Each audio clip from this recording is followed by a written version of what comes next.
शुरू करने से पहले फुल डिस्क्लेमर, अगर आप इस सीरीज का एपिसोड बाय एपिसोड रिकैप देख चुके हो तो इस वीडियो को स्किप कर देना। अगर मेमोरीज को फिर से रिफ्रेश करना है या फिर चैनल पर नए हो तो कंटिन्यू। लोकी एपिसोड 1। कहानी की शुरुआत हुई एवेंजर्स एंड गेम वाले टाइम हाइस्ट सीन से। 2012 वाला लोकी टेसरैक्ट की मदद से टेलीपोर्ट होकर सीधा मंगोलिया के रेगिस्तान में क्रैश लैंड हो गया। कुछ देर बाद यहीं पर टाइम वेरिएंस अथॉरिटी के मेंबर्स आ गए और लोकी के इस वेरिएंट को अरेस्ट कर लिया। लोकी ने इन्फिनिटी स्टोन को सीक्रेट टाइमलाइन से हटाकर अल्टरनेट टाइमलाइन क्रिएट कर दी। टाइम वेरिएंस अथॉरिटी से पकड़कर टाइमलाइन को ठीक करना चाहते हैं। टाइम वेरिएंस अथॉरिटी के बारे में और ज्यादा डिटेल में जानना है तो मेरा ये वाला वीडियो देखना। गॉड ऑफ मिस्चीफ ने टीवी एजेंट्स के साथ लड़ने की कोशिश तो की, पर फिर हंटर B-15 ने अपने हथियार की मदद से लोकी को स्लो मो मोड में डालकर उसे टाइम ट्विस्टर कॉलर पहना दी। इस कॉलर से टीवी एजेंट्स लोकी की बॉडी को टाइम एंड स्पेस में कंट्रोल कर सकते हैं। लोकी को पकड़कर हेडक्वार्टर्स ले जाने से पहले एजेंट्स ने यहाँ की टाइमलाइन रीसेट कर दी। इस टाइम रीसेटिंग चार्ज की मदद से टीवी पहुंचते ही B-15 ने टेसरैक्ट को काउंटर पर जमा करवाया और लोकी को मुजरिम के कपड़े पहनाकर सुनवाई के लिए आगे भेज दिया। लोकी को एक के बाद एक जबरदस्ती सारे स्टेप्स पूरे करने पड़े। एक स्टेज पर तो इसे अपने टेम्पोरल ऑरा मतलब अंदर की पॉजिटिव नेगेटिव एनर्जी या आत्मा का तक सैंपल टेस्ट करवाना पड़ा। सिर्फ जीते जागते कॉन्शियस बीइंग्स ही सिक्योरिटी चेक को क्रॉस कर सकते हैं, रोबोट्स या एंड्रॉइड्स नहीं। जज साहब के जाने से पहले मिस मिनट ने लोकी को टीवी के बारे में शॉर्ट इंट्रोडक्शन वीडियो दिखाया। सदियों पहले हुए मल्टीवर्स वॉर में सब कुछ खत्म हो गया था। बाद में टाइम कीपर्स ने सारे मल्टीवर्स को एक ही सीक्रेट टाइमलाइन से कनेक्ट कर दिया और फिर इस सीक्रेट टाइमलाइन की रक्षा करने टाइम कीपर्स ने TVA, उसके एजेंट्स, हंटर्स और मिनटमैन को बनाया। इस सीक्रेट टाइमलाइन के साथ छेड़खानी करने वाले को TVA वेरिएंट बुलाते हैं। आसान भाषा में अल्टरनेट वर्जन समझ लो। फिर TVA सारे वेरिएंट्स को पकड़कर जज के सामने ले जाएंगे और सुनवाई के बाद वेरिएंट्स को अपनी सजा भुगतनी होगी। Most of the time TVA उनके वजूद को पूरी तरह से मिटाकर टाइमलाइन को रिस्टोर कर देते हैं, क्योंकि अगर इन्होंने ऐसा नहीं किया तो चांसेस है कि टाइमलाइन में हुए डिस्टर्बेंस की वजह से कोई बड़ा नेक्सस इवेंट पैदा होकर फिर से मल्टीवर्स में मैडनेस मचा देगा। इसलिए TVA के रूल्स भी काफी स्ट्रिक्ट हैं। अगर ज्यादा होशियारी दिखाने की कोशिश की तो मिनटमैन आपको सुनवाई के पहले ही अरेस्ट कर देंगे। TVA के एजेंट मोबियस 1549 वाले फ्रांस में जाकर एक केस की छानबीन कर रहे थे। कोई एक के बाद एक TVA के मिनटमैन पर हमला करके रीसेट चार्जेस चुरा रहा था। आसपास के गवाहों के हिसाब से हमलावर एक डेविल की तरह था। फिर एक एजेंट ने आके मोबियस को लोकी के अरेस्ट के बारे में बताया। TVA में चली सुनवाई के दौरान लोकी ने सारा इल्जाम एवेंजर्स के सर पर डाल दिया। ना फ्यूचर के एवेंजर्स टाइम ट्रैवल करके 2012 में आते और ना ही लोकी टेसरैक्ट चुराकर इनके सीक्रेट टाइमलाइन के साथ छेड़खानी करता। यस, लोकी ने फ्यूचर वाले टोनी स्टार्क के प्रेजेंस को सूंघ कर पहचान लिया था। जज के हिसाब से एवेंजर्स ने जो कुछ भी किया वो सीक्रेट टाइमलाइन में ऑलरेडी होना तय था, बट लोकी ने टेसरैक्ट चुराकर टाइमलाइन में ढेर सारे ब्रांचेस बना दिए। ओरिजिनली लोकी का कैरेक्टर आर्क थैनोस के हाथों मरकर खत्म होने वाला था, पर अगर 2012 वाला लोकी कभी एसगार्ड वापस गया ही नहीं तो उस टाइमलाइन में आगे के सारे इवेंट्स भी चेंज हो गए होंगे ना। टाइम ट्रैवलिंग मम्बो जम्बो। जज की बातों से तंग आकर लोकी ने अपने पावर्स यूज करने की कोशिश की, बट TVA में गॉड ऑफ मिस्चीफ की कोई ट्रिक नहीं चलने वाली है। जज ने लोकी के इस वेरिएंट का वजूद मिटाकर टाइमलाइन को रिस्टोर करने का फैसला सुना दिया, और फिर एन मोमेंट पर मोबियस ने आकर इसका फैसला बदलवा दिया और लोकी से पूछताछ करने अलग रूम में लेकर चला गया। यहाँ मोबियस ने लोकी को उसकी पास्ट लाइफ का रिकैप दिखाकर ये समझाने की कोशिश की कि लोकी चाहे कुछ भी कर ले, वह कभी मिडगार्ड या अर्थ का राजा नहीं बन सकता। उसकी जिंदगी का सफर ऑलरेडी सीक्रेट टाइमलाइन में लिखा गया है। लोकी की जिंदगी का मकसद पेन और सफरिंग फैलाकर वर्दी लोगों का कैरेक्टर चेंज करना था। वाह, दैट्स डार्क। यहाँ हमें यह भी पता चला कि MCU की ओरिजिनल टाइमलाइन में एजेंट कोल्सन मर चुके हैं, तो may be agents of shield की स्टोरी लाइन किसी अल्टरनेट यूनिवर्स की होगी और लोकी ही DB कूपर है। आई थिंक अब तक सबने DB कूपर की स्टोरी गूगल करके पढ़ ही ली होगी, बट फिर भी जो लोग नहीं जानते, 1971 में DB कूपर नामी एक बंदे ने प्लेन हाईजैक करके US गवर्नमेंट से $200,000 की रकम और पैराशूट्स मांगे थे। पैसे मिलने के बाद DB कूपर प्लेन से पैराशूट पहनकर कूद गया और तब से अभी तक उस बंदे का कोई अता पता नहीं। इस सीरीज के हिसाब से लोकी ही DB कूपर था, जिसने थॉर से शर्त खाने के बाद अर्थ पर आकर ये स्टंट मारा था। Well played Marvel, well played. Okay, back to the TVA। Mobius की बातें सुनने के बाद लोकी ये बिल्कुल भी मानने को तैयार नहीं था कि उसकी तकदीर ऑलरेडी सीक्रेट टाइमलाइन में लिखी जा चुकी है। लोकी के हिसाब से ही इज अ गॉड, वो खुद अपनी मर्जी का मालिक है। बट फिर बाद में मोबियस ने फ्रीगा की मौत का फ्यूचर दिखाकर लोकी की सारी अकड़ तोड़ दी। ना फ्यूचर लोकी डार्क एल्व्स का साथ देता और ना ही फ्रीगा मारी जाती है। बट लोकी अब भी रियलिटी को एक्सेप्ट करने के लिए बिल्कुल तैयार नहीं था। उसे लगता है कि TVA इसे किसी तरह का इल्यूजन दिखाकर लोकी को फंसाने की कोशिश कर रहे हैं। लोकी का इमोशनल ब्रेकडाउन देखकर मोबियस ने उसकी मदद करने की कोशिश की और बस इसी मौके का फायदा उठाकर लोकी ने टाइम ट्विस्टर कॉलर का कंट्रोल चुरा लिया। तभी वहां पर B-15 आकर मोबियस को अपने साथ लेकर चली गई। B-15 को लोकी पर भरोसा करके उसकी मदद लेने का आइडिया बिल्कुल पसंद नहीं। उसके हिसाब से TVA को जल्द से जल्द लोकी के इस वेरिएंट को मिटाकर टाइमलाइन को रीसेट कर देना चाहिए और सारा फोकस मेन प्रॉब्लम पर लगाना चाहिए। नए अटैक में TVA ने अपनी एक और टीम खो दी। B-15 से बात करके जब मोबियस वापस इंटरोगेशन रूम में चला गया तब उसने देखा कि लोकी भैया तो ऑलरेडी मौका देखकर भाग निकले। लोकी वहां से निकलकर सीधा टेसरैक्ट लेने चला गया, जहां उसे पता चला कि TVA में टेसरैक्ट और बाकी के इन्फिनिटी स्टोन्स भी किसी काम के नहीं। ये ऑर्गेनाइजेशन इतनी ज्यादा पावरफुल है कि यहाँ के एजेंट्स इन्फिनिटी स्टोन को पेपर वेट की तरह यूज करते हैं। फिर लोकी ने इंटरोगेशन रूम में लगे प्रोजेक्टर में अपनी सारी बायोग्राफी देख ली। यहाँ उसे फाइनली रियलाइज हुआ कि उसके पापा और भाई उसे कितना प्यार करते हैं और अंत में जाकर ग्लोरियस पर्पस को पूरा करने लोकी ने अपनी जान तक दे दी। तो ओरिजिनली लोकी की जिंदगी का बस यही मकसद था। फिर अपनी तकदीर को देखकर लोकी हंसने लगा कि तभी वहां पर B-15 आ गई। B-15 को टाइम ट्विस्टर कॉलर पहनाकर उससे थोड़ा खेलने के बाद भागने के बजाय लोकी वहीं रूम के अंदर बैठ गया भाग कर जाएगा भी तो कहाँ ये, वापस अपनी टाइमलाइन में भी नहीं जा सकता। यहाँ तो इन्फिनिटी स्टोन्स भी किसी काम के नहीं है। लोकी के पास मोबियस की मदद करने के अलावा अब दूसरा कोई ऑप्शन नहीं। फिर मोबियस ने लोकी के ऊपर एक और बॉम्ब डाल दिया। मोबियस लोकी की मदद से जिस वेरिएंट को पकड़ना चाहता है वो भी लोकी का ही एक और वेरिएंट है। एंड सीन में हमने देखा कि 1958 में लोकी के इस वेरिएंट ने TVA की एक और टीम को मारकर उनका टाइम रिसेट चार्ज चुरा लिया।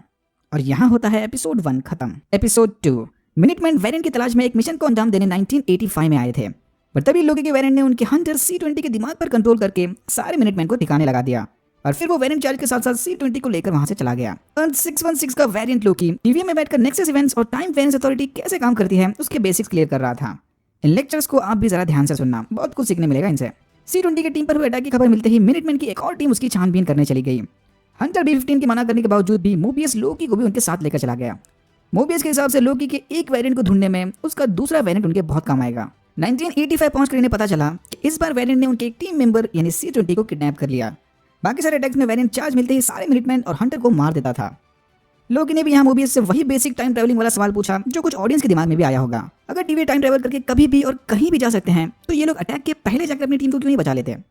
क्योंकि ऐसा करने से इनकी सीक्रेट टाइमलाइन में एक और नई ब्रांच क्रिएट हो जाएगी। यहाँ लोकी ने अपने स्किल्स दिखाकर मोबियस और मिनटमैन को फंसाने की कोशिश की, बट लास्ट मोमेंट पर मोबियस को लोकी की चाल समझ आ गई और नेक्सस इवेंट के रेड लाइन को टच करने से पहले TVA टाइमलाइन को मिटाकर वहां से चले गए। एक बार रेड लाइन क्रॉस हो गई तो TVA के टाइम चार्ज भी ब्रांच टाइमलाइन को नहीं मिटा पाएंगे और सीक्रेट टाइमलाइन तबाह हो जाएगी। End of everything. वापस लौटते ही रेंसलर ने मोबियस को अपने ऑफिस में बुलाकर उसकी क्लास ले ली। मामला काफी गंभीर है। इवन टाइम कीपर्स तक लोकी के वेरिएंट के केस पर कड़ी नजर रखे हुए थे, बट मोबियस ने इसे किसी तरह समझा लिया कि इन्हें लोकी को एक और चांस देना चाहिए। इस केस को सॉल्व करने में अगर कोई इनकी मदद कर सकता है तो वो सिर्फ और सिर्फ लोकी का ये वेरिएंट है। यहाँ हमें एक और हिंट मिला कि रेंसलर मोबियस के साथ साथ किसी और एनालिस्ट के साथ भी काम कर रही थी। बाहर आकर मोबियस ने लोकी को बताया कि रेंसलर ने उन्हें एक और चांस दे दिया, बट इस बार अगर लोकी ने कोई गलती की तो मोबियस खुद उसे डिसइंटीग्रेट कर देगा। हर क्राइम केस की तरह इस केस में भी भर भर के पेपर वर्क है। मोबियस ने लोकी को वेरिएंट की फाइल देकर रिसर्च करने के लिए बिठा दिया ताकि लोकी उन्हें छानकर अपना लोकी पर्सपेक्टिव लगा सके, बट लोकी के दिमाग में तो कुछ और ही खिचड़ी पक रही थी। उसे टाइम कीपर्स को फंसाकर TVA पर राज करना था। लोकी ने लाइब्रेरियन के पास जाकर उससे TVA और टाइम कीपर से रिलेटेड सारा कच्चा चिट्टा मांग लिया। ऑब्वियसली वो इतना सेंसिटिव डेटा किसी के भी हाथ में नहीं देने वाली। लोकी लॉ ऑफिसर्स के तो कतई नहीं। लोकी को वो फाइल्स तो नहीं मिल सकते, बट हाँ अगर वो चाहे तो अपनी फाइल पढ़ सकता है। अपने खुद के सीक्रेट टाइमलाइन वाली कहानी पर रिसर्च करते हुए लोकी को एसगार्ड के खात्मे यानी रैग्नारोक वाले इवेंट के बारे में पता चला और फिर लोकी को अचानक से क्लिक हो गया कि उसका एनिमी वेरिएंट जरूर ऐसे ही एपोकलिप्टिक इवेंट में जाकर छुपा होगा। लोकी ने फौरन जाकर अपनी थियरी मोबियस को बता दी। तो लोकी की थ्योरी के मुताबिक अगर कोई एपोकलिप्टिक इवेंट या कयामत किसी जगह या वहां रहने वाले लोगों को पूरी तरह से खत्म करती है तो उस जगह पर कयामत आने से पहले जाकर वेरिएंट्स कुछ भी कर सकते हैं। एपोकलिप्स वाला इवेंट तो आने ही वाला है, तो उससे पहले कुछ भी छोटे मोटे डिस्टर्बेंस हो भी गए तो क्या फर्क पड़ता है। बाद में उसे देखकर सब कुछ खत्म ही होना था, इसलिए TVA भी उन इवेंट्स पर ध्यान नहीं देने वाले। लोकी के हिसाब से वो वेरिएंट TVA के इसी सिक्योरिटी लूप होल की मदद से इनकी नजरों से छुपा हुआ है। लोकी की इस थ्योरी को साबित करने मोबियस उसे 79 AD के पंप पे लेकर चला गया। कुछ देर बाद यहाँ का एक ज्वालामुखी फटकर आसपास के सारे इलाके और वहां रहने वाले लोगों को खत्म कर देगा। लोकी ने वोल्केनो को फटने से ठीक पहले गांव वालों को उसकी चेतावनी दे दी, बट वो खुद भी जानता था कि इनके पास धमाके से बचने का कोई रास्ता नहीं। सरप्राइजिंगली लोकी के मचाए डिस्टर्बेंस को TVA के सिस्टम ने डिटेक्ट नहीं किया। इसका मतलब ये साबित हो गया कि लोकी की थ्योरी बिल्कुल सही थी। TVA को जिस वेरिएंट की तलाश है वो ऐसे ही किसी एपोकलिप्टिक इवेंट में छुपा होगा, बट कहां? ऐसे तो हजारों इवेंट्स आए होंगे सीक्रेट टाइमलाइन के चलते। पास्ट, फ्यूचर, प्रेजेंट, कहां पर छुपा होगा वो वेरिएंट? वापस लौटकर मोबियस से लोकी TVA और टाइम कीपर्स के एग्जिस्टेंस के बारे में डिस्कस कर रहे थे। अगर सब कुछ ऑलरेडी लिखा जा चुका है तो सीक्रेट टाइमलाइन में जीने वाले के पास तो कोई फ्री विल नाम की चीज ही नहीं है ना। टाइम कीपर्स ने ऑलरेडी उनका पास्ट, प्रेजेंट, फ्यूचर सब डिसाइड करके रखा हुआ है। असली फ्री विल तो बस वेरिएंट्स और TVA में काम करने वाले लोगों के पास है। धीरे धीरे इनके बीच चला डिस्कशन जरूरत से ज्यादा डीप चला गया और तभी मोबियस को याद आया कि जब ये 1549 वाले केस की छानबीन कर रहा था तब वहां के सर्वाइवर को वेरिएंट ने कबलूई कैंडी दी थी। ये कैंडी 2047 से लेकर 2051 तक मार्केट में थी। मतलब चांसेस हैं कि लोकी का वो वेरिएंट इसी टाइम पीरियड के बीच हुई किसी एपोकलिप्टिक इवेंट में छुपा होगा। बिंगो। 2050 में अलाबामा के हेवन हिल्स पर आए तूफान ने रॉक्सकार्ड कॉर्पोरेट टाउन को उजाड़ दिया था। इन्हें पूरा यकीन है कि लोकी का इविल वेरिएंट रॉक्सकार्ड के ही सुपरमार्केट में छुपा होगा। परफेक्ट जगह है ना, खाने पीने की भी वांदे नहीं। मोबियस ने किसी तरह रेंसलर को मना लिया और B-15 के साथ मिनटमैन की फौज को लेकर 2050 चला गया। तूफान में अपने घरों को खोने के बाद आसपास के लोग इसी सुपर स्टोर में पनाह ले रहे थे। मतलब इनका काम और मुश्किल हो गया। स्टोर में घुसते ही B-15 ने लोकी को अपने साथ चलने को कहा। लगता है इसे मोबियस और लोकी की जोड़ी कुछ खास पसंद नहीं। लोकी के इविल वेरिएंट ने स्टोर में लगे CCTV कैमरा की मदद से TVA को अंदर आते हुए देख लिया था। फिर वेरिएंट ने स्टोर में बसे सर्वाइवर्स के दिमाग पर कंट्रोल करके B-15 को बेहोश कर दिया। लोकी देखते ही समझ गया था कि इन लोगों के दिमाग को दूसरा वेरिएंट लोकी कंट्रोल कर रहा होगा। लोकी ने इस वेरिएंट को बताया कि वो टाइम कीपर्स को हराकर TVA पर राज करना चाहता है और इस काम में उसे इस वेरिएंट की मदद की जरूरत पड़ेगी। बेसिकली लोकी इस वेरिएंट को अपना राइट हैंड बनाना चाहता था, बट वेरिएंट ने इसका ऑफर खुशी खुशी ठुकरा दिया। वेयर हाउस की छानबीन करते वक्त मोबियस और उसकी टीम को बेहाल कंडीशन में बैठी C20 मिली। C20 ने बताया कि उसने वैरेन के सामने हार मानकर उसे टाइम कीपर्स की लोकेशन बता दी थी। उधर लोकी के इविल ने फाइनली अपना फेस रिवील कर दिया, फीमेल लोकी या लेडी लोकी। वाह, what a surprise, mind blowing. ये लेडी लोकी ने टाइम चार्जेस को साथ मिलाकर उसकी मदद से एक टाइम बॉम्ब बना लिया था। ये लिटरली एक टाइम बॉम्ब है जो फटने के बाद सीक्रेट टाइमलाइन को उड़ा देगा। टाइमर के 0 होते ही सारे टाइम चार्जेस अलग अलग टाइम में टेलीपोर्ट होकर फट गए, जिसकी वजह से सीक्रेट टाइमलाइन में ढेर सारे ब्रांचेस बनने लगे। टाइमलाइन में इतने सारे नेक्सस इवेंट देखकर सारा टीवी रेड अलर्ट पर चला गया। टाइमलाइन की बैंड बजाने के बाद लेडी लोकी एक पोर्टल के थ्रू भाग गई और मोबियस के मना करने के बावजूद भी लोकी उस पोर्टल के थ्रू लेडी लोकी के पीछे चला गया। और यहाँ होता है एपिसोड 2 खत्म। एपिसोड 3 की शुरुआत में हमने देखा कि लेडी लोकी और C20 मस्त बार में बैठे ड्रिंक्स एंजॉय कर रहे थे। लेडी लोकी C20 के दिमाग पर कब्जा करके उसे उसकी बेस्ट मेमोरीज दिखा रही थी ताकि वे उसकी कॉन्शियसनेस को बिजी रखकर टाइम कीपर्स की लोकेशन पता लगा पाए। ये ड्रिंक्स एंजॉय करने वाला सीन आगे चल के बहुत बड़ा प्लॉट ट्विस्ट मूवमेंट बनने वाला है। इसका जादू काम कर गया और C20 ने लेडी लोकी को टाइम कीपर्स की लोकेशन बता दी, गोल्डन एलिवेटर्स। एपिसोड 2 के एंड में लेडी लोकी टेलीपोर्ट होकर इन्हीं गोल्डन एलिवेटर्स को ढूंढने गई थी, बट अर्थ 616 का वेरिएंट लोकी भी इसके पीछे चला गया। टीवी में पहुंचते ही लोकी ने पहले तो लॉकर से अपने डैगर्स ले लिए और फिर लेडी वेरिएंट को ढूंढने चला गया। अपने लेडी वेरिएंट से मिलने के बाद लोकी ने उससे हाथ मिलाने की कोशिश की, बट वो लोकी के साथ काम करने के लिए बिल्कुल भी इंटरेस्टेड नहीं थी। इन दोनों ने गोल्डन एलिवेटर्स को ढूंढ तो लिया, बट अभी वहां पर रेंसलर आ गई। रेंसलर से लड़ने के बजाय लोकी लेडी वेरिएंट के साथ सीधा 2077 वाले लेवेंटिस 1 पहुंच गया। कुछ ही देर में एक प्लैनेट क्रैश होकर इस मून को पूरी तरह से तबाह कर देगा, मतलब एक और एपोकलिप्टिक इवेंट। यहाँ लैंड होते ही लेडी लोकी ने टेम्पैड की मदद से वापस TVA में जाने की कोशिश की, पर अनफॉर्चुनेटली टेम्पैड को चार्जिंग की जरूरत है, लो बैटरी। अब इन दोनों लोकी वेरिएंट्स को ना चाहते हुए भी एक दूसरे के साथ मिलकर टेम्पैड के लिए चार्जिंग सोर्स ढूंढना पड़ेगा। पर टेम्पैड डिवाइस ऐसे ही किसी नॉर्मल पावर सोर्स से चार्ज नहीं होने वाला। इसे चार्ज करने के लिए इन्हें मैसिव पावर सोर्स की जरूरत पड़ेगी। उसी की तलाश करते हुए लेडी लोकी ने लोकी को अपना नया नाम भी बता दिया, सिल्वी। तो एज एक्सपेक्टेड लोकी की ये वेरिएंट लेडी लोकी और सिल्वी लुस्थॉन एक एन्चांट्रेस का मिक्सचर है। सिल्वी ने खुद ही एन्चांटमेंट्स वाले पावर सीखे थे, बट इसके पावर्स लोकी जैसे स्ट्रॉन्ग माइंड वाले लोगों पर काम नहीं करते या फिर उसे थोड़ी मुश्किल होती है। फिर इन दोनों को एक लोकल निवासी से पता चला कि सारे सर्वाइवर्स आर्क में बैठने चले गए, एक इवैक्यूएशन व्हीकल जो बचे हुए लोगों को इस मून से बाहर निकालेगा। इज इट जस्ट मी? इस एपिसोड में बहुत सारे स्टार वॉर्स वाले वाइब्स आ रहे हैं। इन्हें लगता है कि आर्क के अंदर जरूर टेम्पेड को रिचार्ज करने लायक पावर होगा। आर्क तक पहुंचने इन्हें समय रहते ट्रेन पकड़नी होगी, बट ट्रेन का टिकट मिलना ऑलमोस्ट इम्पॉसिबल था। फिर लोकी और सिल्वी किसी तरह अपने स्पेशल पावर्स की मदद से ट्रेन के अंदर घुस गए। अंदर बैठकर ये दोनों शैंपेन पीते हुए लव को डिस्कस कर रहे थे। शैंपेन तो सिर्फ लोकी ही पी रहा था। ऑनेस्टली मुझे इन दोनों के बीच की केमिस्ट्री बहुत पसंद आई। सिल्वी किसी पोस्टमैन के साथ लॉन्ग डिस्टेंस रिलेशनशिप में थी। मिशन पूरा होते ही इसकी लाइफ तो सेट है। अगर कुछ बचा तो, क्योंकि सिल्वी सीक्रेट टाइमलाइन को तबाह करके टाइम कीपर से बदला जो लेना चाहती है। लोकी पर भरोसा होते ही सिल्वी ने थोड़ा आराम करने की ठान ली, पर पता नहीं क्यों सिल्वी के मुंह से लव और रिलेशनशिप की बातें सुनते ही लोकी के अंदर का आशिक जाग गया और उस रात लोकी 2 बजे तक पिया। सिर्फ पीने तक बात ठीक थी, बट भाई साहब तो फुल मूड में आकर रोमांटिक गाने गा रहे थे और इसी चक्कर में इन दोनों का कवर ब्लो हो गया और गार्ड्स ने इन दोनों को ट्रेन से बाहर फेंक दिया। अनफॉर्चुनेटली ट्रेन से बाहर गिरते ही लोकी के पास रखा टेम्पैड टूट गया, मतलब अब इन दोनों के पास वापस जाने का कोई रास्ता नहीं।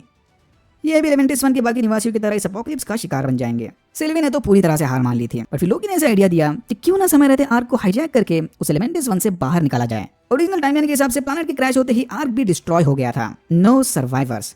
बट ये दोनों अपनी स्किल की मदद से आर्क के तबाह होने से पहले ही उसे हाईजैक करके उड़ा सकते हैं। ऐसे भी वैसे भी सब लोग मरने वाले हैं, तो ट्राई करने में क्या जाता है। सरप्राइजिंगली सिल्वी इस प्लान से फौरन मान गई, पर ट्रेन से बाहर फेंके जाने के बाद आगे का सफर इन्हें पैदल ही तय करना होगा। और इसी पैदल सफर के दौरान आता है सीरीज का सबसे बड़ा प्लॉट ट्विस्ट मोमेंट। तो टीवी में काम करने वाले सारे वर्कर्स को लगता है कि उन्हें टाइम कीपर्स ने बनाया था। मिस मिनट्स का लेक्चर याद है ना? कॉमिक्स के हिसाब से भी यही सही है, पर सिल्वी ने लोगों को बताया कि इट्स अ शैम, सब बोगस स्टोरी है। टीवी में काम करने वाले लोगों को टाइम कीपर्स ने नहीं बनाया, बल्कि वो भी इन्हीं की तरह वेरिएंट्स हैं। C20 टीवी को ज्वाइन करने से पहले अर्थ की नॉर्मल ह्यूमन थी, मार्गरीटास की शौकीन आम इंसान। इसीलिए सिल्वी उसके दिमाग पर कंट्रोल करके उसे अपने अर्थ वाले अच्छे दिन दिखा रही थी। आप समझा मूवीज को जेट स्की से इतना लगाव क्यों है? वो भी टीवी द्वारा माइंड वॉश किए जाने से पहले 90s के जमाने का आम इंसान ही होगा। बट लोकी के पास अभी इन बातों के बारे में सोचने के लिए ज्यादा टाइम नहीं है। इन्हें जल्द से जल्द जाकर आर्क को हाईजैक करना होगा। लोकी और सिल्वी ने आर्क में घुसने की पूरी कोशिश की, बट अनफॉर्चुनेटली इनका प्लान फेल हो गया। आर्क इनकी आंखों के सामने तबाह हो गया और यहाँ होता है एपिसोड 3 खत्म। एपिसोड 4 की शुरुआत एक फ्लैशबैक सीन से हुई, जहां हमने देखा कि छोटी सिल्वी अपने अल्टरनेट एसगार्ड में बैठी खेल रही थी कि तभी अचानक वहां पर रेंसलर आ गई और सिल्वी को वेरिएंट घोषित करके उसे अपने साथ TVA लेकर चली गई। पर सिल्वी सुनवाई के ठीक पहले रेंसलर के पकड़ से छूट गई और उसका टेम्पलेट चुराकर TVA से बाहर भाग गई। तो सिल्वी बचपन से ही भगोड़े वेरिएंट की जिंदगी जी रही थी। Okay, back to the present time. Secret timeline पर बमबारी होते ही रेंसलर टाइम कीपर्स को अपडेट देने चली गई। वापस आकर इसने मूवीज को बताया कि टाइम कीपर्स इनसे जरा भी खुश नहीं और अनफॉर्चुनेटली सिल्वी के एन्चांटमेंट के बाद हंटर C20 मारी गई। ये सुनकर मोबियस काफी कंफ्यूज था, क्योंकि लास्ट टाइम जब उसने C20 को देखा था तब तो वो एकदम ठीक लग रही थी। अचानक टीवी में आते ही उसकी मौत कैसे हुई? मोबियस यही समझ गया था कि मामला कुछ तो गड़बड़ है। उधर आर्क के तबाह होते ही लोकी और सिल्वी तबाही वाले व्यूज की मजे लेते अपनी मौत का इंतजार कर रहे थे। तभी सिल्वी ने लोकी को उसकी बैकग्राउंड स्टोरी बताई कि कैसे गलत टाइम पर गलत जगह पैदा होने की वजह से टीवी ने इसे वेरिएंट घोषित कर दिया। अपनी सारी जिंदगी ये इसी तरह के कयामत में छुपते छुपाते जी रही थी। लगता है मौत भी इस कयामत में ही लिखी है। पर फिर लोकी ने इसका हौसला बढ़ाते हुए कहा कि ऐसी सिचुएशन से जिंदा बाहर निकलना इन्हें लोकी बनाता है। लोकी की बातों से इंप्रेस होकर सिल्वी ने उसका हाथ पकड़ लिया। मैडम के टच के पीछे इतने डीप इमोशंस थे कि सीक्रेट टाइमलाइन में नेक्सस इवेंट क्रिएट हो गया, और इसी डिस्टर्बेंस को ट्रैक करते हुए मोबियस ने समय रहते दोनों को वहां से बाहर निकाल दिया और टीवी में लाकर फिर से कैदी बना दिया। छह, ऑलमोस्ट हो गया था, ऑलमोस्ट। टीवी में आते ही लोकी और सिल्वी को अलग अलग इंटरोगेशन रूम में रखा गया। लोकी की अकल ठिकाने लाने मोबियस ने उसे मेमोरी प्रिजन में भेज दिया। अंदर जाने से पहले लोकी ने मोबियस को बताया कि टीवी इन सब से झूठ बोल रहा है, बट मोबियस ने इसकी बातों को इग्नोर कर दिया। टाइम प्रिजन या मेमोरी प्रिजन के अंदर लोकी एक बड़ी ही पेनफुल मेमोरी को कंटिन्यूस लूप में जी रहा था। उसने सिर्फ के बाल काट दिए थे, इसलिए उसे बार बार आकर कूट रही थी। भाई इतना कैजुअली इंट्रोड्यूस कर दिया सिर्फ का कैरेक्टर, कमाल है। लोकी के मार खा खा कर सॉफ्ट होने तक मोबियस रेंसलेर से मिलने चला गया। मोबियस को लोकी के साथ साथ सिल्वी से भी पूछताछ करनी थी, बट रेंसलेर ने इस बात से साफ मना कर दिया। पिछले एपिसोड में सिल्वी के कंट्रोल में आने के बाद से ही B15 की भी पुरानी मेमोरीज एक्टिवेट हो गए थे, बट श्योरिटी मिलने तक उसने ये बात सबसे छुपाए रखी। लोकी ने किसी तरह सिर्फ से माफी मांगकर अपना पनिशमेंट लूप तोड़ दिया और फिर मोबियस आकर उसे अपने साथ पूछताछ करने के लिए लेकर चला गया। मोबियस को फंसाने लोकी ने इसे बताया कि वो और सिल्वी बहुत पहले से मिले हुए हैं। टीवी में आने से पहले इन्होंने बड़ी प्लानिंग करके रखी थी। बट लोकी के लिए सिल्वी किसी प्यादे से कम नहीं, वो मरे या जिए उसे कोई फर्क नहीं पड़ता। फिर मोबियस ने जबरदस्त गेम करके लोकी से मन की बात उगलवा ली। जैसे ही मोबियस ने लोकी को बताया कि उन्होंने ऑलरेडी सिल्वी को मार दिया है, लोकी की आंखें भर आई। मोबियस इसकी आंखें देखकर ही समझ गया था कि ये सिल्वी को कितना पसंद करता है। ऑब्वियसली मोबियस उसे झूठ बोल रहा था, भाभी जी दूसरे रूम में एकदम सेफ है। मोबियस के जाल में फंसते ही लोकी की सटक गई और उसने चिल्लाकर उसे बताया कि टीवी में काम करने वाले सारे लोग इन्हीं की तरह वेरिएंट्स हैं। इन्हें टाइम कीपर से नहीं बनाया, बल्कि इन्हें किडनैप करके उनकी मेमोरीज मिटाकर टीवी का गुलाम बनाकर रखा है। ये सुनते ही मोबियस थोड़ी देर तक एकदम स्टैचू की तरह बैठा रहा, बट फिर उसे लगा कि ये भी लोकी की कोई नई ट्रिक होगी। मोबियस ने गुस्से में लोकी को वापस टाइम सेल भेज दिया, but the bomb has been planted. सच्चाई का पता लगाने B15 सीधा सिल्वी से मिलने चली गई। B15 सिल्वी के साथ वापस 2050 वाली कयामत में गई थी। इसने सिल्वी से साफ साफ भाषा में पूछा कि क्या सिल्वी ने उसके दिमाग में कोई नए मेमोरीज प्लान किए थे। इसके जवाब में सिल्वी ने इसे बताया कि उसके पावर्स नए मेमोरीज जनरेट नहीं करते, बस पुराने मेमोरीज को एक्टिवेट करते हैं। ये सुनते ही B15 को अपने सारे मेमोरीज एक्सेस करने थे। फिर सिल्वी ने एन्चांटमेंट के जरिए B15 को उसकी ओरिजिनल जिंदगी का रिकैप दिखाया, टीवीए में आने से पहले वाली जिंदगी का। ओरिजिनल मेमोरीज का एक्सेस मिलते ही B15 की आंखें भर आई और फिर दोनों दोस्त बनकर टीवीए वापस चले गए। वहाँ रेंसलेर और मोबियस साथ में अपनी जीत का जश्न मना रहे थे कि इन्होंने फाइनली दोनों लोकी वेरिएंट्स को पकड़ लिया। बट मोबियस ज्यादा पार्टी के मूड में नहीं था। इसने रेंसलेर का ध्यान भटकाकर अपने टेम्पैड को उसके टेम्पैड से रिप्लेस कर लिया और जल्दी जल्दी में रेंसलेर के ऑफिस से बाहर निकल आया। मोबियस लाइब्रेरी में छुपकर रेंसलेर के टेम्पैड की छानबीन कर रहा था कि तभी उसे C20 की रिकॉर्डिंग मिली। C20 की फाइनल रिकॉर्डिंग से ये साफ हो गया कि लोकी बिल्कुल ठीक कह रहा था। यहाँ काम करने वाले सारे लोग ब्रेन वॉश्ड वेरिएंट्स हैं। ये देखते ही मोबियस लोकी को सेल से बाहर निकालने चला गया, बट सेल के बाहर रेंसलेर और उसके मिनटमैन इन दोनों का इंतजार कर रहे थे। रेंसलेर ने भाप लिया था कि मोबियस जरूर उसका टेम्पलेट चुराकर लोकी को लेने गया होगा। यहाँ मोबियस समझ गया कि अब कन्फ्यूजन के सिवा दूसरा कोई ऑप्शन नहीं। जैसे ही मोबियस अपने पुराने लाइफ के बारे में बात करने लगा, रेंसलेर ने फौरन उसका वजूद मिटा दिया। ये था एपिसोड का पहला शॉक। मोबियस को ठिकाने लगाने के बाद रेंसलेर लोकी और सिल्वी को सीधा टाइम कीपर्स के पास ले गई। फाइनली टाइम कीपर्स के दर्शन हो गए, बट तभी वहां पर B15 ने आकर लोकी और सिल्वी को आजाद कर दिया और तीनों मिलकर टाइम कीपर्स को मारने निकल पड़े। एक एक करके सारे गार्ड्स को ठिकाने लगाने के बाद सिल्वी ने एक टाइम कीपर्स का सर उड़ा दिया। She went for the head. Surprisingly तीनों time keepers pre programmed androids थे। कोई टाइम कीपर वाइम कीपर नहीं है, बट अगर टाइम कीपर्स नकली है तो टीवी को किसने बनाया? गैंग चल रहा है, कुछ समझ में नहीं आ रहा। ये था दूसरा शॉक। लोकी को लगता है कि शायद टीवी को खत्म करने का बस अब एक ही तरीका बचा है, सिल्वी को किस करके टाइमलाइन में इतना बड़ा नेक्सस इवेंट बना दो कि सारी सीक्रेट टाइमलाइन ही फट जाए। थैनोस की चुटकी से भी ज्यादा पावरफुल पप्पी। लोकी सिल्वी को यही समझाने की कोशिश कर रहा था कि तभी रेंसलेर ने उसे डिसइंटीग्रेट कर दिया है। तीसरा बड़ा शॉक। सिल्वी ने रेंसलेर को मारने की बजाय उससे पूछताछ करने अपना बंदी बना लिया। इसे अब टीवी के बारे में सब कुछ जानना था। मिड क्रेडिट सीन में हमने देखा कि डिसइंटीग्रेट होने के बाद लोकी टीवी से निकलकर सीधा हेल HEL हेल या पर्गेटरी पहुंच गया। पता नहीं ये कुछ और भी हो सकता है, जहां इसकी मुलाकात 4 और लोकी वेरिएंट से हुई। हैमर वाला लोकी, ओल्ड लोकी, किड लोकी और क्रोकोडाइल लोकी। और यहाँ होता है एपिसोड 4 खत्म। एपिसोड 5। पिछले एपिसोड में प्रूव होने के बाद लोकी वॉइड में टेलीपोर्ट हो गया। टीवी जितनी भी टाइमलाइंस और वेरिएंट्स मिटाते हैं वो सीक्रेट टाइमलाइन से निकलकर इसी वॉइड में आते हैं। अलायत नामी ये क्लाउड मॉन्स्टर इस बात का ध्यान रखता है कि कोई भी वेरिएंट कभी इस वॉइड से बाहर ना जा पाए। इससे पहले कि अलायत लोकी को अपना शिकार बना ले, लोकी के दूसरे वेरिएंट्स उसे अपने साथ ले गए। इन वेरिएंट्स में शामिल थे क्लासिक लोकी, किड लोकी, बोस्टफुल लोकी और एलिगेटर लोकी। उधर टीवी में रेंसलर से पूछताछ करते वक्त सिल्वी को पता चला कि यार इसे भी टीवी की असली सच्चाई के बारे में कुछ नहीं पता, बट रेंसलर को भी टीवी के बारे में सब कुछ जाना था, तो सिल्वी की मदद करने के लिए तैयार हो गई। रेंसलर ने इसे बताया कि लोकी मरा नहीं बल्कि वॉइड में अटका है। रेंसलर ने मिस मिनट्स को टीवी की ओरिजिन फाइल ढूंढने को कहा, बट सिल्वी को बिगिनिंग ऑफ द टाइम से ज्यादा एंड ऑफ टाइम के फाइल एक्सेस करने में इंटरेस्ट था। इनके पास एंड ऑफ टाइम से रिलेटेड कोई फाइल्स नहीं है क्योंकि अंत अभी तक लिखा जाना है, इन प्रोग्रेस। सिल्वी समझ गई कि टीवी को बनाने के पीछे जिसका भी हाथ है वो जरूर एंड ऑफ टाइम या वॉइड के उस पार होगा। टाइमलाइन इन प्रोग्रेस मतलब वहां जो भी होगा वो ब्रांच टाइमलाइन नहीं बल्कि नई टाइमलाइन होगी। No nexus event. टीवी की नजरों से छुपने के लिए एपोकलिप्स से ज्यादा परफेक्ट जगह। अनफॉर्चुनेटली वॉइड को सेफली क्रॉस करना नामुमकिन है। टेम्पेन में भी वॉइड की लोकेशन के बारे में कोई डिटेल्स नहीं। यह सुनते ही सिल्वी ने रेंसलर को प्रून करके वॉइड पहुंचाने की ठान ली, बट एंड मोमेंट पर मिस मिनट्स ने उसे रोक लिया। अपैरेंटली टीवी के पास एक ऐसी प्रोटोटाइप स्पेसशिप है जो इन्हें सही सलामत वॉइड के थ्रू ले जा सकती है। माहौल देख के लग रहा था कि मिस मिनट्स और रेंसलर सिल्वी को चूना लगा रहे थे। स्पेसशिप के फाइल्स को डिस्ट्रैक्शन की तरह यूज करके सिल्वी को पकड़ने का प्लान था इनका। समय रहते सिल्वी ने इनकी चाल भांप ली और इससे पहले कि रेंसलर के मिनटमैन इसे पकड़ लें, सिल्वी खुद को प्रून करके वॉइड पहुंच गई। यहाँ लोकी के वेरिएंट्स बंकर में बैठे एक दूसरे को अपने नेक्सस इवेंट्स की कहानियां सुना रहे थे। इनकी कहानी सुनकर एक बात तो साबित हो गई कि क्लासिक लोकी के पावर्स बाकी सारे वेरिएंट्स से काफी ज्यादा एडवांस है, बट किड लोकी का नेक्सस इवेंट सबसे ज्यादा बैडास था। अपने भाई थॉर को मारने के बाद वेरिएंट बनाई है, शायद इसीलिए किड लोकी को सारे राजा मानते हैं। लोकी के हिसाब से इस वॉइड से बाहर निकलने का बस एक ही रास्ता है, इन्हें साथ मिलकर अलायद को मारना होगा। लोकी के इस प्लान को सुनकर सारे वेरिएंट्स हंसने लग गए। अलायद को मारना काफी मुश्किल काम है, वो कोई एजेंट कोल्सन नहीं कि पीछे से सेप्टर घुसेड़ कर मार दो। अपना मजाक बनता देख लोकी गुस्से में बंकर से बाहर निकल गया। बाहर प्रेसिडेंट लोकी और उसके सपोर्टर्स किड लोकी की गद्दी हड़पने आए थे। बोस्टफुल लोकी ने अपने साथियों को धोखा देकर प्रेसिडेंट लोकी को बंकर की लोकेशन बता दी थी, बट यहाँ सबको राजा बनना था, तो बंकर में आते ही सारे आपस में भिड़ गए। क्लासिक लोकी ने पोर्टल बनाकर लोकी, किड लोकी और एलिगेटर लोकी को बंकर से बाहर निकाल दिया। फाइनली ये दोनों लोकी की मदद करने के लिए तैयार हो गए। ये दोनों बस लोकी को अलायद तक पहुंचाएंगे, उसे मारने का काम लोकी को अकेले ही करना होगा। सिल्वी के वॉइड में लैंड होते ही अलायद उसके पीछे पड़ गया और फिर मोबियस ने एंड मोमेंट पर आकर सिल्वी को बचा लिया। ये मोबियस भी जिंदा है। अलायद से भागते वक्त सिल्वी उसके कांटेक्ट में आई थी, तभी कुछ देर के लिए सिल्वी ने अलायद की मेमोरीज को एक्सेस किया था। सिल्वी को लगता है कि वो अलायद को एन्चांट कर सकती है, इसलिए ये गाड़ी घुमाकर वापस अलायद के डायरेक्शन में चले गए। फिर हमने अलायद के पावर्स का छोटा सा डेमो देखा। ये भाई साहब देखते ही देखते अक्के नेवी शिप को हजम कर गए। पता नहीं लोकी इसे कैसे मारेगा, मे बी प्यार की ताकत से। कुछ देर बाद इनकी मुलाकात सिल्वी और मोबियस से हुई। एक दूसरे से इमोशनली मिलने जुलने के बाद सिल्वी ने लोकी को अपने प्लान के बारे में बताया।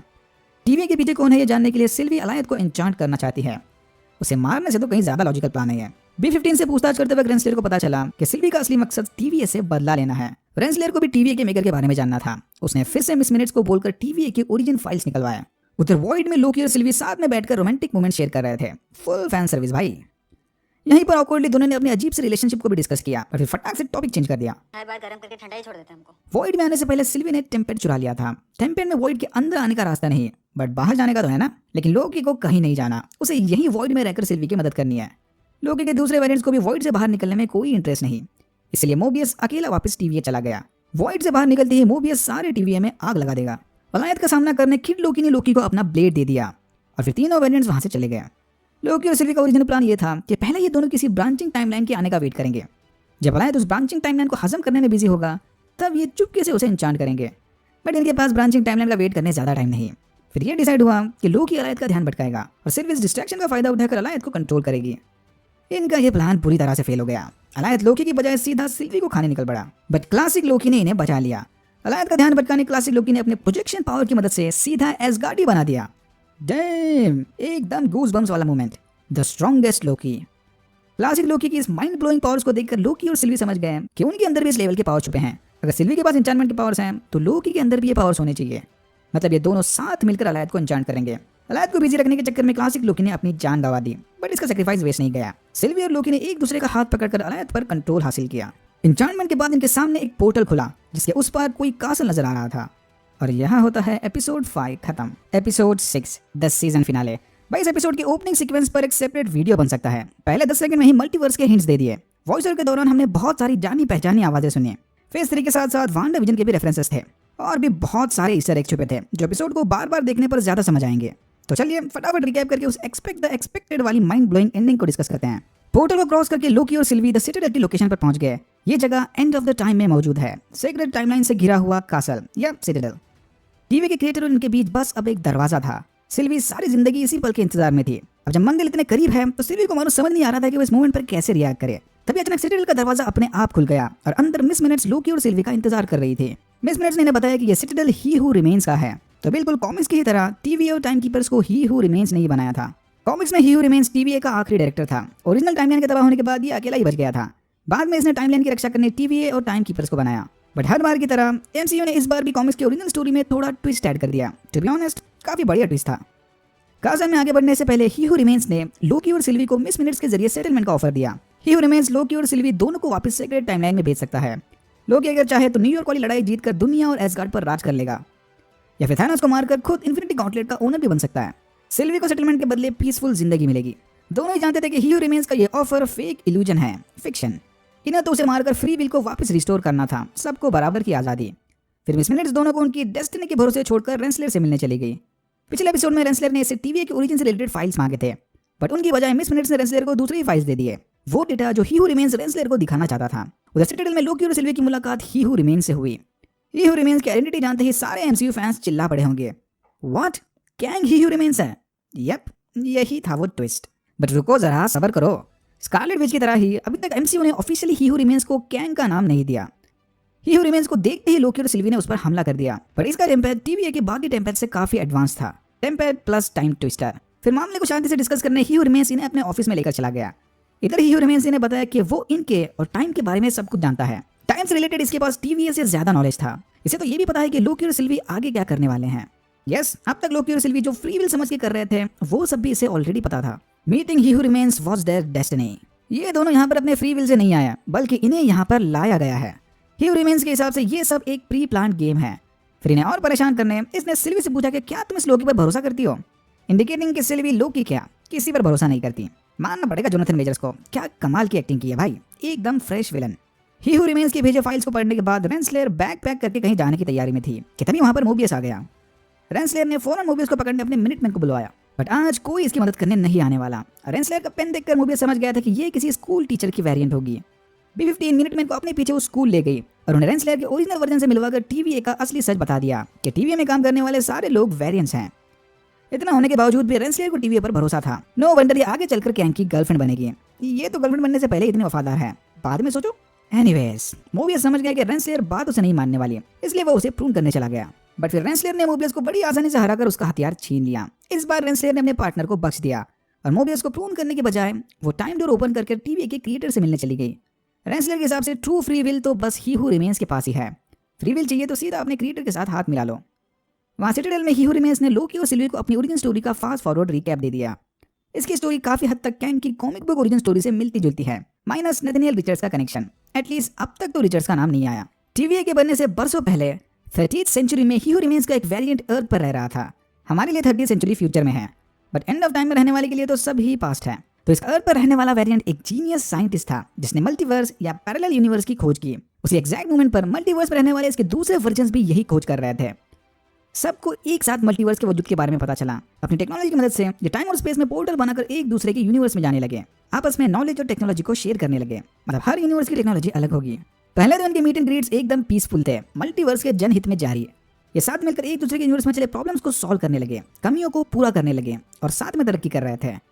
बट ही हू रिमेन्स के सारे वेरिएंट्स ही दिल के अच्छे नहीं थे। कुछ वेरिएंट्स को अपने नॉलेज और टेक्नोलॉजी की मदद से दूसरों पर राज करना था, दूसरे यूनिवर्सेस कॉन्कर करने थे, और इसी तरह से मल्टीवर्स के बीच लड़ाई छिड़ गई। सारे वेरिएंट्स को अपनी यूनिवर्स बचानी थी और दूसरे वेरिएंट की यूनिवर्स तबाह करनी थी। अगेन, ये सब एक ही बंदे के वेरिएंट्स है। सिर्फ एक बंदे के मल्टीपल वेरिएंट्स ने सारी मल्टीवर्स को हिला के रख दिया। जब बाकी वेरिएंट्स एक दूसरे के यूनिवर्स को तबाह करने में लगे थे, तब एक वेरिएंट को अलायत के बारे में पता चला। ऐसा क्रिएचर जो टाइम और स्पेस को हजम कर सकता है। अलायत का जन्म मल्टीवर्स ऑफ मैडनेस की वजह से हुआ था। तो एक वेरिएंट ने अलायत को अपने काबू में करके उसे वेपन की तरह यूज किया और उसकी मदद से मल्टीवर्स में चले वॉर को खत्म करके सीक्रेट टाइमलाइन की बुनियाद डाली। फिर सीक्रेट टाइमलाइन को प्रोटेक्ट करने इसने टीवीए को बनाया। यस, सही समझे, मल्टीवर्स वॉर को खत्म करने वाला वो वेरिएंट ही हू रिमेन्स था। कैंग का कॉमिक बुक ओरिजिन बहुत ही ज्यादा कंफ्यूजिंग और कॉम्प्लिकेटेड है। I mean, बहुत ही ज्यादा। भाई साहब, शो के राइटर्स ने क्या कमाल का सिंप्लीफाइड किया है, मानना पड़ेगा। मार्वल की सबसे बड़ी ताकत एक्टर्स या बजट नहीं, उनके राइटर्स हैं। तो इतना सब कुछ सुनने के बावजूद भी सिल्वी को लगता है कि ही हू रिमेन्स उनसे झूठ बोल रहा था। जो किसी पर भरोसा नहीं कर सकती, अब उसे कैसे समझाएं। ही हू रिमेन्स ने बताया अगर ये लोग इसे इविल समझ रहे हैं तो बस इसके वेरिएंट्स के आने का वेट करो। एक से बढ़कर एक इविल वेरिएंट्स है इसके, एम्परर से लेकर कॉन्करर तक। अगेन, राइटर्स ने कमाल कर दिया। लोकी शो में कैंग को इंट्रोड्यूस भी किया और नहीं भी, क्योंकि ये कैंग नहीं है, इसका वेरिएंट कैंग होगा। Mind blown. मतलब अगर लोकी और सिल्वी ने इसे मार दिया तो इसकी जगह लेने और भी ज्यादा खतरनाक वेरिएंट्स वेट कर रहे हैं। ही हू रिमेन्स ने इन्हें दो ऑफर दिए, या तो इसे मारकर इसके खतरनाक वेरिएंट्स को आजाद कर दो, या फिर इसकी जगह लेकर खुद सेक्रेट टाइमलाइन की रक्षा करो। सिल्वी और लोकी, TVA के नए लीडर्स। सदियों तक TVA को चलाने के बाद ही हू रिमेन्स अब थक चुका है, इसीलिए वो खुद को रिप्लेस करने परफेक्ट कैंडिडेट की तलाश में था। लोकी और सिल्वी इस जॉब प्रोफाइल में एकदम फिट बैठते हैं, तो ऑफर एक्सेप्ट करो और टाइम पर राज करो। इसी एग्जैक्ट मोमेंट पर ही हू रिमेन्स का फ्यूचर में देखने वाला लिमिट या थ्रेशोल्ड खत्म हो गया और सेक्रेट टाइमलाइन में ब्रांचेस बनने लगे। अब तक जो भी हुआ उसके बारे में ही हू रिमेन्स को सब पता था, बट आगे क्या होगा उसके बारे में उसे भी कुछ नहीं पता। लोकी और सिल्वी अपना फैसला लेने के लिए आजाद हैं। First time true free will. Loki को ही हू रिमेन्स की बात समझ आ गई। लॉजिकली लोकी को इसकी जगह लेने वाला प्लान ज्यादा सही लगा, बट सिल्वी के सर पर तो बदला लेने का भूत सवार था। उसे कोई गद्दी वद्दी नहीं चाहिए, उसे तो ही हू रिमेन्स को मारकर अपना बदला पूरा करना है। लोकी ने सिल्वी को रोककर उसे समझाने की कोशिश की कि अगर हमने इसे मार दिया तो इसके वेरिएंट्स फिर से मल्टीवर्स की बैंड बजा देंगे, पर सिल्वी कहाँ मानने वाली थी। उसे तो ऐसा लगने लगा है कि लोकी TVA की गद्दी पर राज करने से फुसला रहा था, और फिर ये दोनों आपस में ही भिड़ गए। सिल्वी ने किसी तरह लोकी से पीछा छुड़ाकर ही हू रिमेन्स को मारने की कोशिश की, बट एन मोमेंट पर लोकी इसके सामने टेलीपोर्ट हो गया। लोकी ने एकदम इमोशनल होकर इसे समझाया कि अब इसे मल्टीवर्स की कोई गद्दी में इंटरेस्ट नहीं रहा, उसे तो बस सिल्वी को खुश देखना है। यह सुनते ही सिल्वी ने सीधा उसे किस कर लिया, फाइनली। बट ये खुशी ज्यादा देर तक नहीं टिकने वाली। लोकी के डिस्ट्रैक्ट होते ही सिल्वी ने उसे ही हू रिमेन्स की टेम्पैड की मदद से वापस TVA में टेलीपोर्ट कर दिया। माना कि लोकी के विचार अच्छे थे, बट सिल्वी और लोकी बिल्कुल भी एक जैसे नहीं। लोकी को TVA में भेजने के बाद सिल्वी ने ही हू रिमेन्स को मारकर अपना बदला पूरा किया। ही हू रिमेन्स के मरते ही सीक्रेट टाइमलाइन में अनगिनत ब्रांचेस बनने लगे, फुल भेड़ मिसल। अरे ये क्या कर दिया भाभी जी, I mean thank you very much MCU में मल्टीवर्स को इंट्रोड्यूस करने। दूसरी तरफ मोबियस और B15 TVA में खड़े सीक्रेट टाइमलाइन की दशा देख रहे थे। सिल्वी के सदमे से रिकवर होने के बाद लोकी TVA की लाइब्रेरी में भटक रहा था, जहां इसकी मुलाकात मोबियस और B15 से हुई। लोकी ने इन दोनों को चेतावनी दी कि सिल्वी ने ही हू रिमेन्स को मार दिया है और अब उसके इविल वेरिएंट्स किसी भी वक्त मल्टीवर्स में अपना कहर ढाने आ रहे होंगे। सरप्राइजिंगली मोबियस और B15 दोनों ने भी लोकी को नहीं पहचाना, मानो फिर से इनकी मेमोरीज रिफ्रेश हो गए, या फिर लोकी एक्सीडेंटली अल्टरनेट यूनिवर्स वाले TVA में पहुंच गया। तभी लोकी का ध्यान गया कि इस TVA में टाइम कीपर्स के 3 स्टैचू की जगह ही हू रिमेन्स या कैंग का एक स्टैचू था, इंडिकेटिंग कि सीक्रेट टाइमलाइन की जो बजनी थी वो बच चुकी। मल्टीवर्स में मैडनेस शुरू हो गया। ही हू रिमेन्स के इविल वेरिएंट्स आ भी गए और TVA पर कब्जा कर भी लिया। मिड क्रेडिट सीन में ये कंफर्म हो गया कि लोकी का सीजन 2 भी आएगा, और यहाँ होता है एपिसोड 6 खत्म। अगर आपको वीडियो अच्छा लगा तो please like share and subscribe for more videos like this. मैंने ऐसे और भी वीडियोस बनाए जिनके लिंक्स आपको डिस्क्रिप्शन बॉक्स में मिल जाएंगे। Thank you very much for watching and I am hoping to see you in my next one.